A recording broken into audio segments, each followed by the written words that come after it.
Un comentario más de PCA, algo muy interesante, es que lo vimos generalmente para el caso eh, de vectores y demás, pero como vimos también, las matrices se pueden pasar a vectores sin tanto problema, digamos. Podemos concatenar todas las filas de una matriz y pasarla a un vector.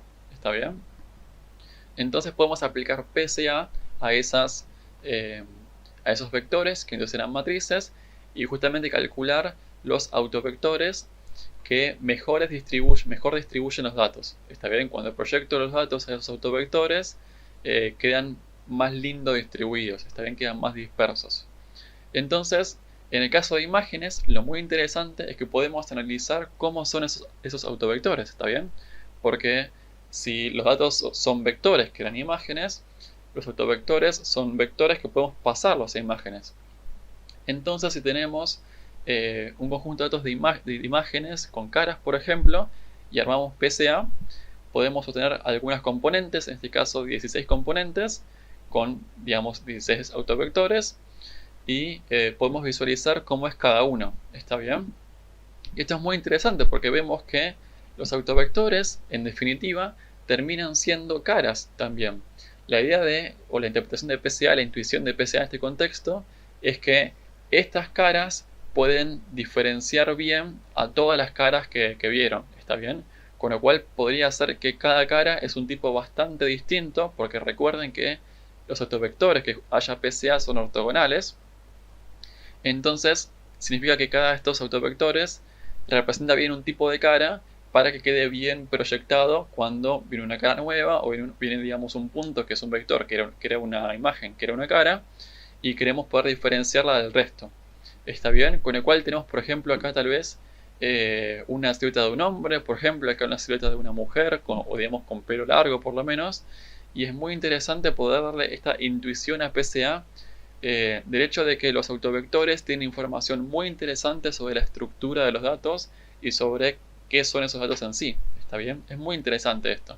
Un comentario más es que recordemos que cuando estamos hablando de PCA, lo que hacíamos era proyectar esos autovectores y representarlo, por ejemplo, en dos dimensiones con dos autovectores. ¿Está bien?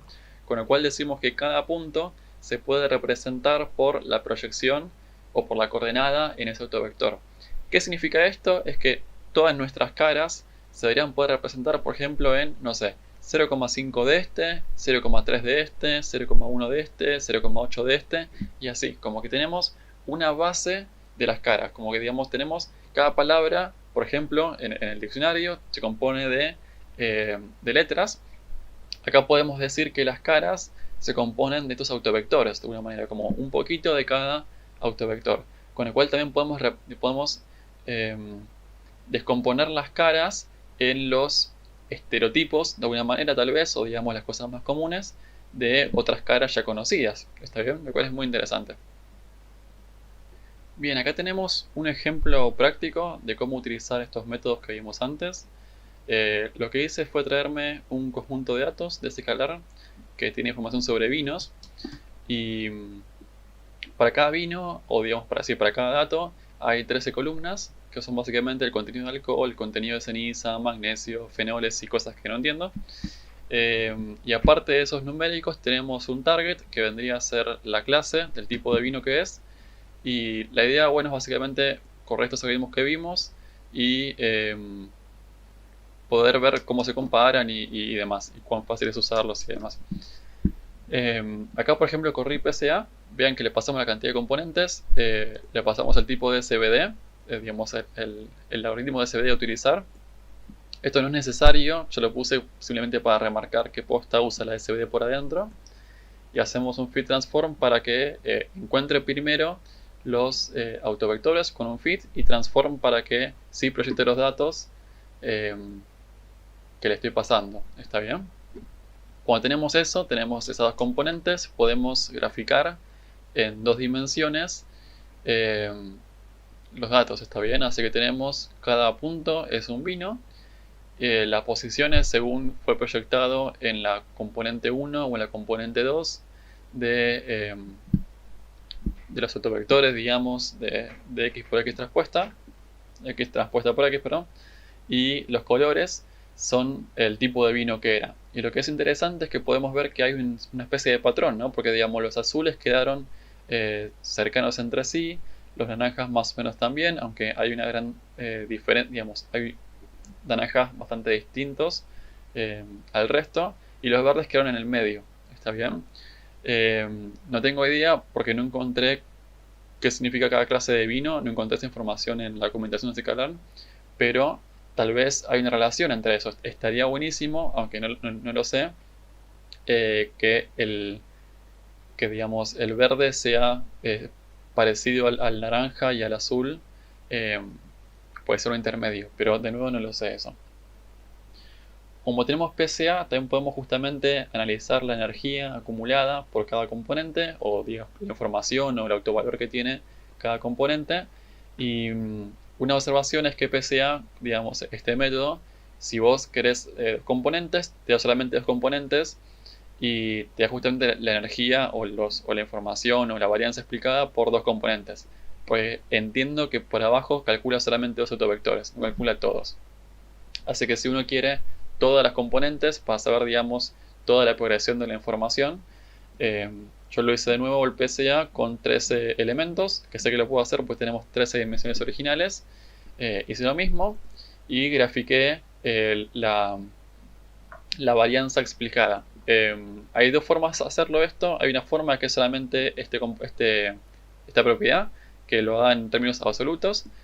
Si ponen ratio al final, no es absoluto, sino que es en porcentual, con el cual es más intuitivo. ¿Está bien? Y lo que vemos acá es tremendo. En principio, tenemos los números de componentes y tenemos el porcentaje de la varianza explicada. ¿Está bien? Con el cual vemos que solamente con un componente podemos explicar perfectamente casi todo el conjunto de datos. ¿Está bien? El resto de los componentes agregan muy poquito de información, el cual es muy interesante. En el caso de MDS, una observación que tiene esto, lo expliqué yo con, digamos, que partíamos la matriz de adyacencias, perdón, la matriz de diferencias, la matriz de distancias. En el caso de sklearn, acepta que vos le pases directamente los datos.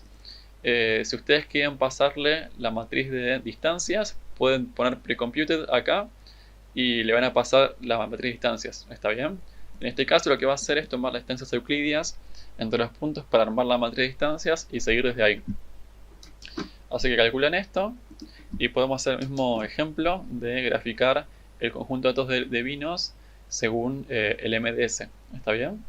Así que vemos que no está tan bueno acá, como que no hay, no se ve una agrupación tan clara, por lo menos.